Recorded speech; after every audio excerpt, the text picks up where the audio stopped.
their names on the parchment. Many a tribesman got a funny name because a clerk didn't know how to spell, and there's more of that sort of thing in history than you might expect. After 5 days, the people went back to their homes along the roads the Dumai had built. They went east.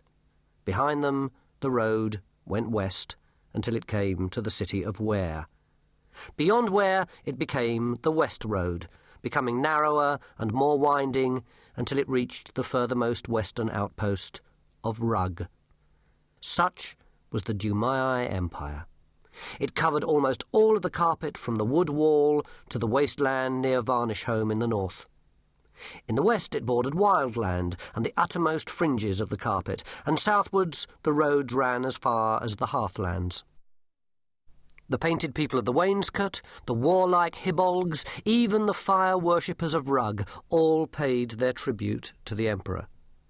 Some of them didn't like the Dumai much, usually because the empire discouraged the small wars and cattle raids, which in the outlying regions were by way of being a recreational activity. The empire liked peace. So the Munrung tribe went east and passed out of the chronicles of the empire for another 10 years. Then one year, no more was heard from Tregon Marus. Old Grim Orkson, chieftain of the Munrungs, had 2 sons. The eldest, Glurk, succeeded his father as chieftain when old Orkson died. To the Munrung way of thinking, which was a slow and deliberate way, there couldn't have been a better choice.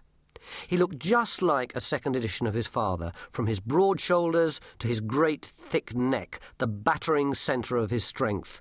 Glurk could throw a spear further than anyone.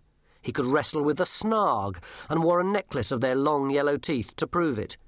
He could lift a horse with one hand, run all day without tiring, and creep up so close to a grazing animal that sometimes they'd die of shock before he had time to raise his spear. Admittedly, he moved his lips when he was thinking, and the thoughts could be seen bumping against one another like dumplings in a stew, but he was not stupid. Not what you'd call stupid. His brain got there in the end, it just went the long way round. "He's a man of few words, and he doesn't know what either of them mean," people said, but not when he was within hearing. One day towards evening, he was trampling homeward through the dusty glades, carrying a bone-tipped hunting spear under one arm. The other arm steadied the long pole that rested on his shoulder. In the middle of the pole, its legs tied together, dangled a snarg. At the other end of the pole was Snibril, Glurk's younger brother.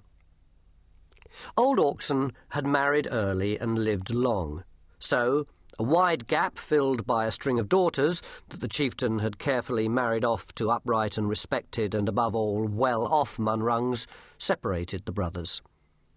Snibril was slight, especially compared with his brother. Grim had sent him off to the strict Dumai school in Tregon Marus to become a clerk. "He can't hardly hold a spear," he said. "Maybe a pen'd be better. Get some learning in the family." When Snibril had run away for the 3rd time, Pismire came to see Grim. Pismire was the shaman, a kind of odd-job priest. Most tribes had one, although Pismire was different.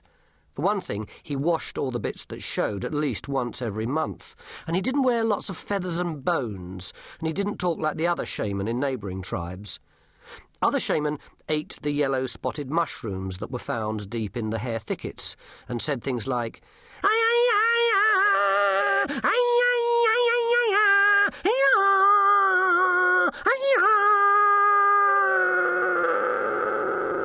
which certainly sounded magical. Pismire said things like, "Correct observation followed by meticulous deduction and the precise visualization of goals is vital to the success of any enterprise. Incidentally, don't eat the yellow-spotted mushrooms." Which didn't sound magical at all, but worked a lot better. He was also the official medicine man, and better than the last one they had had, whose idea of medicine was to throw some bones in the air and cry, Pismire just mixed various kinds of rare dust in a